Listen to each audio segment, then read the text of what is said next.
é uma igreja reconhecida como patrimônio desde 1938. Então, há cerca de 80 anos, o IPHAN acompanha esta igreja com diversas iniciativas. Especialmente de 2023 para cá, nós tivemos aí 3 ações importantes: a entrega dos azulejos que estavam caindo, tivemos o tratamento do pináculo e, recentemente, no ano passado, nós contratamos o projeto executivo. E não havia indicativo, nem por parte dos próprios proprietários da igreja, que é a Ordem Franciscana, nem por parte da Defesa Civil, sobre riscos emergenciais. Na segunda-feira, de fato, o Frei Pedro, que é o responsável pela igreja, ele encaminhou ao IPHAN, pelo protocolo formal administrativo, um pedido de vistoria para que o IPHAN visitasse a igreja, dada ali uma alteração visível no fogo. Mas, como de protocolo, como de processo padrão, o IPHAN recebe esse documento, na terça-feira distribui a equipe técnica e agenda a visita que estava prevista para hoje. Então, isso é uma rotina, são dezenas, centenas de processos como esse, que são de vistoria técnica, fiscalização que o IPHAN realiza, na medida em que esses bens têm reconhecimento como patrimônio. Então, não havia para nós uma sinalização específica de emergência. E também há outros órgãos que, a exemplo da Defesa Civil, indicaram que também não havia detecção de nenhum dano a ponto de colocar em risco a integridade do bem e a própria vida das pessoas. Então, essa é uma situação que precisa ser apurada, é isso que nós estamos fazendo, identificando, de fato, tudo o que aconteceu e os documentos também que estavam aí nesse processo, mas esse documento em específico chamava o IPHAN para uma vistoria padrão de rotina que acontece aí semanalmente, quinzenalmente, dependendo do bem. A gente tem aí a participação dos nossos servidores das pertences do IPHAN na Bahia. Eu mesmo estive nessa igreja em alguns momentos. O nosso superintendente do IPHAN, que também visita com frequência, e até então não havia nenhuma sinalização técnica de riscos emergenciais. Inclusive, Leandro, no caso específico dessa igreja, está programada uma reforma para ela. Informação também que temos que a reforma deveria ter começado no ano passado. De fato, houve um atraso? Não, não houve atraso. O que acontece? Em 2014, houve uma ação do Ministério Público da Bahia em direção à própria Ordem Franciscana, também incluindo o IPHAN nessa ação, e em 2022 uma sentença, já transitada em julgado no TRF1, indicando a necessidade de tratamento da igreja e do convento, do complexo de São Francisco. Quando da nossa chegada, nós demos encaminhamento a algumas dessas ações, e no ano passado, uma delas foi justamente a contratação do projeto executivo. Como qualquer obra, antes você tem que ter um projeto. E se tratando de um bem patrimonializado mais ainda, porque não é só a edificação, vejam as imagens, a gente está falando de uma igreja que tem inúmeros bens móveis, bens integrados, obras de arte. Então, esse restauro, ele exige previamente um trabalho que é o projeto executivo. Foi isso que nós contratamos. Foi investido R$ 1.200.000 do governo federal para a contratação desse projeto.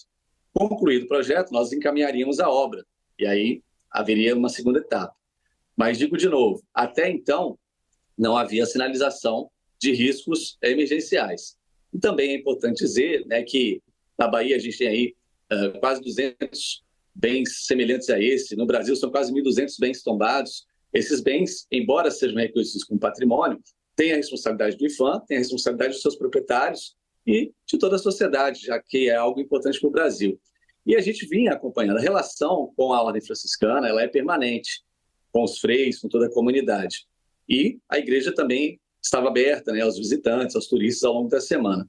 Uma tragédia, algo muito triste, lamentável, que agora nós vamos para essa ação tanto de apuração documental, de entendimento das questões técnicas, isso com a participação também dos entes públicos, porque tanto a prefeitura quanto o governo estadual também tem seus órgãos de patrimônio, a prefeitura também tem a própria Defesa Civil, que acompanha e monitora o território.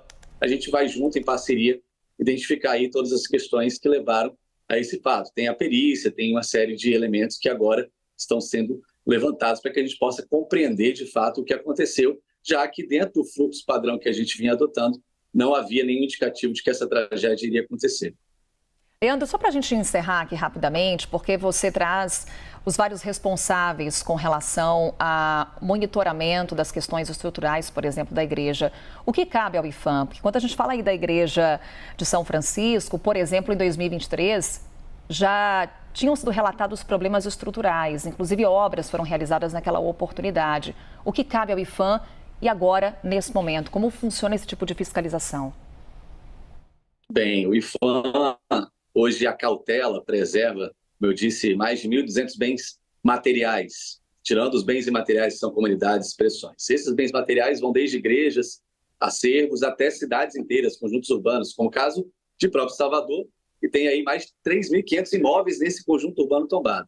Cada um desses imóveis, desses bens, tem o seu proprietário, seja ele um ente público ou um ente privado.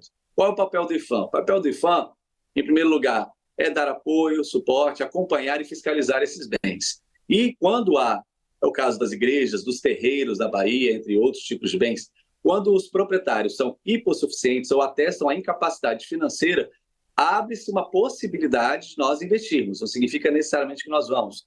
E é o que a gente vinha fazendo com a Igreja de São Francisco.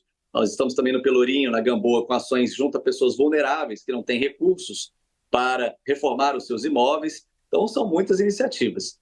Então, é importante salientar que o nosso papel é esse, o papel de acompanhamento, o papel também de fiscalização e de suporte quando há essa possibilidade. É o que vínhamos fazendo, inclusive, desde 2023 para cá, nessa retomada da política, com investimentos que o governo federal passou a aplicar no patrimônio cultural e tratando as questões que estavam postas. Como eu já disse, em especial essas três, o projeto de restauro da igreja, o pináculo, os azulejos que estão lá novos, inclusive, tanto do convento quanto da igreja, e aí partiríamos em seguida para esta obra. Mas reafirmo que, até então, pelas informações que nós tínhamos por parte da própria Defesa Civil Municipal, não havia nenhum indicativo de risco. E a igreja estava aberta, a igreja estava com fluxo, a partir também da decisão do seu próprio proprietário, que no caso é a Ordem Franciscana.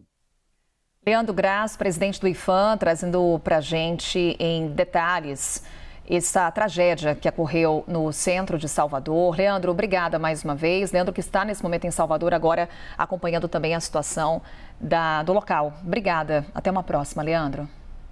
Eu que agradeço. Um bom dia a todos. Lembrando que as investigações em Salvador continuam e a gente, claro, segue acompanhando aqui na CNN.